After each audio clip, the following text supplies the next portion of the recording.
স্বপ্নের অনেক জাল বুনছিল দুনিয়া নিয়া। ছেলে বিয়ে দিয়েছে, মেয়ে বিয়ে দিয়েছে, বাড়ির বিল্ডিং করছে, সব গুছাইয়া হাসছে, দুনিয়া এখন ভোগ করবে। মালাকুল মউত এসে বলতেছে, চাচা যান, চলেন, যাওয়ার সময় হয়েছে।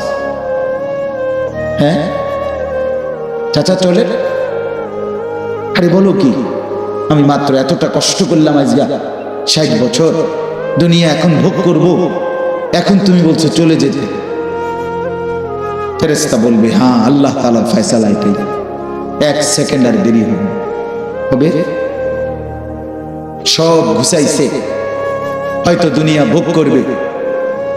অনেক কষ্ট করে আজ 50টা বছর খাইয়া না খাইয়া, হালাল হারাম, জায়েজ না জায়েজ, দুনিয়া কামরা কামড়ি করে সিরিয়া খাবলাইয়া দুনিয়া মাত্র বাড়ি জমা করছে, টাকা পয়সা জমা হয়েছে। ঠিক এই সময় শরীরটা কেমন জানি লাগতেছে, ডাক্তারের কাছে গেছে। ডাক্তারে বলছে, আপনার এই এই রোগ, আপনি সকালবেলা শুধু 2টা রুটি, রাত হইলে 2টা রুটি, আর দুপুরে 1 বাটি ভাত, ছোট্ট চামচ 1 কাপ ভাত খাইবেন। এখন আপনি 1 কাপ ভাত কতটি তরকারি দিয়ে খাইতে পারবেন?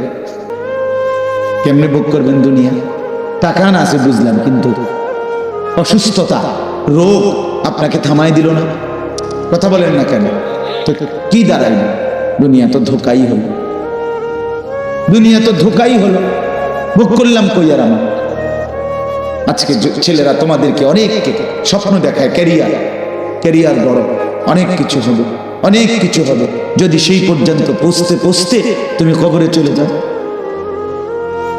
সেদিন আমি এক ছেলের জানাজা পড়ছি, 22-23 বছরের, আমার বাসার কাছে একটা প্রাইভেট ইউনিভার্সিটিতে পড়ে, তাগড়া জওয়ান ছেলে, চাঁদের মতো সুন্দর ছিল। সিএনজিতে রাত 11টা 11:30টায় কোথাও যাইতেছে, রিজার্ভ কাভার্ড ভ্যান বাড়ি দিছে, একবারে পোটলা বানায় একদম শেষ। পরের দিন আমি তার দুপুরে জানাজা পড়ছি। আমি বললাম, দেখেন গতকালকের আগের রাতও এই সুন্দর তাগড়া ছেলেটাকে তার মা লেফ কম্বল দিয়া এই শীতের মধ্যে ঘুম পাড়ায় দিছে। আজকে যে তাকে কবরে রাখবে, আজকে রাত তাকে লেফ কম্বল কবরে কে দিবে? হ্যাঁ যুবক ভাই, তোমরা যারা আজকে এশার নামাজ পড়ো নাই, ফজর, জোহর, আসর, মাগরিব, ইশা, আজ যদি মৃত্যু হয় কি হবে? হ্যাঁ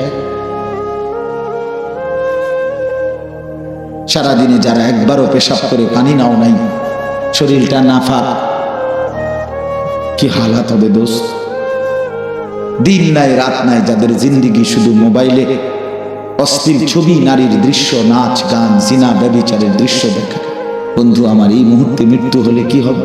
এরকম মৃত্যু কি হয় নাই? তুরস্কে যে ভূমিকম্প হয়েছিল, রাত গভীরে শেষ লগ্ন,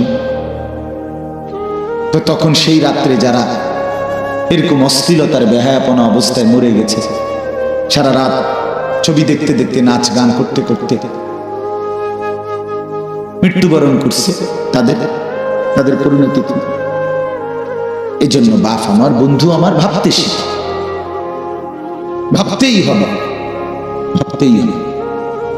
নিজের জিন্দিগির কদর করতে হবে। আমি আমার জন্য, আমি মাহফিলের মুনাজাত শেষ হইলেই দৌড়, আমি আপনাদের কারোর জন্য থেমে থাকবো, আপনারাও আমার জন্য থামবেন। ঠিক কি না বলো? আপনাদের ঘরে আপনারা, আমার ঘরে আমি, কেউ কারোর জন্য আটকাবে না।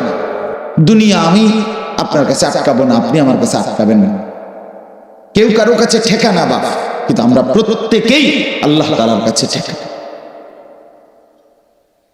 আল্লাহ তাআলাকে, কবরকে, মৃত্যুকে, আখিরাতকে এড়াইবা, পাশ কাটবার কোন সুযোগ আছে কি? তাইলে